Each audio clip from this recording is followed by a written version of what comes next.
চলুন আজ ঠান্ডা লড়াইয়ের সেই ১৭টা বছর ঘুরে আসি, যখন দুটো মহাশক্তির রাজনৈতিক টক্কর প্রায় গোটা পৃথিবীকে একটা পারমাণবিক ধ্বংসের মুখোমুখি দাঁড় করিয়ে দিয়েছিল। কিভাবে তৈরি হলো এই পরিস্থিতি? আসুন সেই ইতিহাসের গভীরে যাওয়া যাক। ভাবার বিষয় হল, দ্বিতীয় বিশ্বযুদ্ধের ধ্বংসস্তূপ থেকে জেগে ওঠা একটা বিভক্ত মহাদেশ কিভাবে এমন এক জায়গায় পৌঁছালো যেখানে একটা বোতাম টিপলেই সব শেষ হয়ে যেতে পারত। এই আলোচনায় আমরা সেই উত্তেজনার পারদ চড়ার প্রত্যেকটা মুহূর্তকে কাছ থেকে দেখব। আসলে এই বিশ্বজোড়া দাবার প্রথম চালগুলো দেওয়া হয়েছিল যুদ্ধবিধ্বস্ত ইউরোপের মাটিতে। একদিকে ছিল আমেরিকা, অন্যদিকে সোভিয়েত ইউনিয়ন, আর দুজনেরই লক্ষ্য ছিল একটাই, ইউরোপের ভবিষ্যৎ কে নিয়ন্ত্রণ করবে। ঠিক এখান থেকেই শুরু হয় প্রভাব বিস্তারের সেই ঐতিহাসিক লড়াই। মার্কিন যুক্তরাষ্ট্রের পুরো স্ট্র্যাটেজিটা দাঁড়িয়েছিল একটা শব্দের ওপর, কন্টেইনমেন্ট বা প্রতিরোধ। মানে ওদের লক্ষ্য ছিল একটাই, সোভিয়েত ইউনিয়ন আর কমিউনিজমের প্রভাবকে একটা অদৃশ্য দেয়ালের মধ্যে আটকে রাখা, যাতে সেটা আর কোনোভাবেই ছড়াতে না পারে।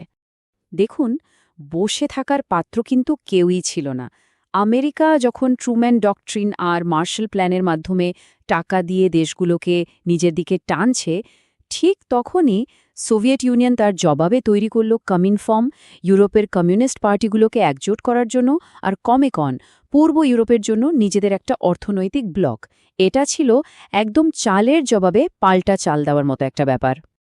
গ্রিস আর তুরস্ককে দেওয়া এই $400 মিলিয়ন কিন্তু শুধু একটা আর্থিক সাহায্য ছিল না, এটা ছিল আমেরিকা পক্ষ থেকে একটা খুব স্পষ্ট বার্তা যে কমিউনিজমের বিস্তার আটকাতে তারা যে কোনো হদ পর্যন্ত যেতে তৈরি।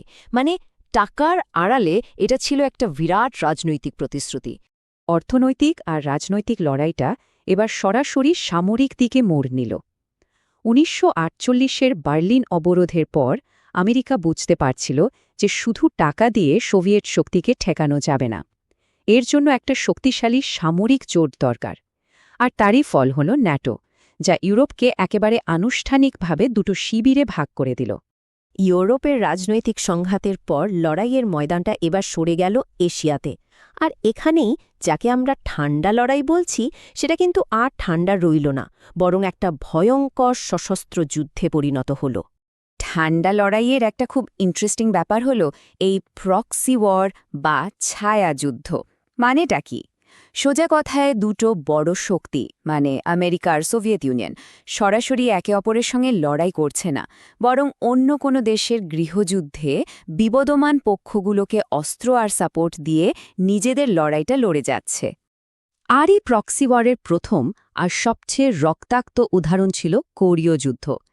একদিকে উত্তর কোরিয়া, যাদের পেছনে ছিল চীনের সেনাবাহিনী আর পরোক্ষভাবে সোভিয়েত ইউনিয়ন, আর অন্যদিকে দক্ষিণ কোরিয়া, যাদের পাশে দাঁড়িয়েছিল আমেরিকার নেতৃত্বে সম্মিলিত জাতিপুঞ্জের বাহিনী।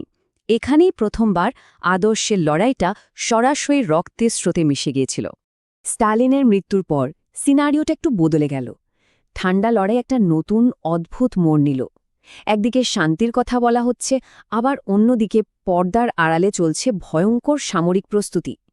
এই উত্তেজনাপূর্ণ সহবস্থান ব্যাপারটা আসলে কেমন ছিল?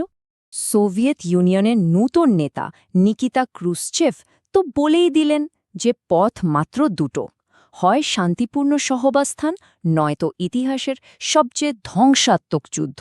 তৃতীয় কোনো পথ নেই। কিন্তু এই কথার আড়ালে ক্ষমতার লড়াইটা যে একটুও থামেনি, সেটা পরের ঘটনাগুলোতেই পরিষ্কার হয়ে যায়। কিন্তু এই শান্তিপূর্ণ সহাবস্থানের কথার আড়ালে আসলে কি হচ্ছিল? দেখুন, পৃথিবী জুড়ে একের পর এক মিলিটারি জোট তৈরি হচ্ছিল।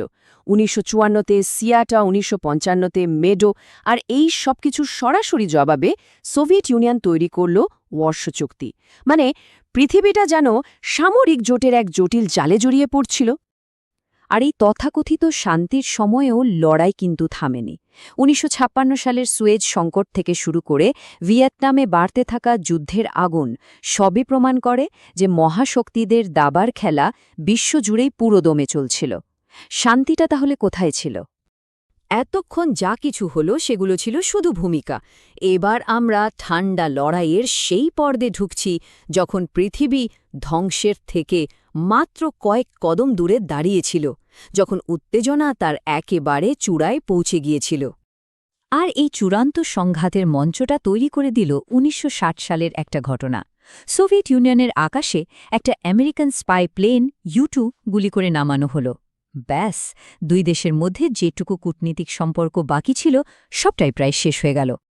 এতদিন তো লড়াইটা চলছিল হাজার হাজার মাইল দূরে, কিন্তু কি হবে যদি সেই ঠান্ডা লড়াই একেবারে আমেরিকার দোরগোড়ায় এসে হাজির হয়? এই প্রশ্নটাই আমাদের ঠান্ডা লড়াইয়ের সবচেয়ে ভয়ঙ্কর অধ্যায়ে নিয়ে যাবে। আর ঠিক সেটাই হল ১৯৬২ সালের অক্টোবরে Cuba missile crisis. Soviet union পারমাণবিক মিসাইল বসালো আমেরিকার বাড়ির উঠোনে, মানে ফিদেল কাস্ত্রোর কিউবায়। মার্কিন স্যাটেলাইটে যখন সে ছবি ধরা পড়ল, তখন প্রেসিডেন্ট কেনেডি কিউবাকে অবরোধ করে ঘিরে ফেললেন। পরের ১৩টা দিন গোটা বিশ্ব আক্ষরিক অর্থেই দমবন্ধ করেছিল। একটা ভুল চাল, মানে পারমাণবিক যুদ্ধ। অবশেষে সোভিয়েতরা মিসাইল সরাতে রাজি হলে পৃথিবী এক নিশ্চিত ধ্বংসের হাত থেকে বেঁচে যায়। একেবারে খাদের কিনারা থেকে ফিরে আসার পর বিশ্ব রাজনীতি আর আগের মতো রইল না। তো কি শিক্ষা পাওয়া গেল এই ভয়ঙ্কর অভিজ্ঞতা থেকে? শিক্ষাটা ছিল খুব সহজ আর একই সাথে ভয়ঙ্কর। সেটা হলো, দুই সুপার পাওয়ারের মধ্যে নিউক্লিয়ার যুদ্ধ হলে কেউ জিতবে না, সবাই হারবে, শুধু ধ্বংসই থাকবে। তাই এই যুদ্ধ যে কোনো মূল্যে আটকাতে হবে। এই উপলব্ধি ঠান্ডা লড়াইয়ের পরের অধ্যায়, মানে দেতাত বা উত্তেজনা প্রশমনের যুগের দরজা খুলে দিয়েছিল। সেদিনের সংকট তো মিটে গিয়েছিল, কিন্তু প্রশ্নটা হলো, পারমাণবিক অস্ত্র নিয়ে এই যে ভয়ঙ্কর খেলা, এই যে ক্ষমতার দড়ি টানাটানি, সেটা কি সত্যি বন্ধ হয়েছে? এই প্রশ্নটা কিন্তু আজও আমাদের ভাবায় আর ঠান্ডা লড়াইয়ে সেই ভয়ঙ্কর দিনগুলোর কথা বারবার মনে করিয়ে দেয়।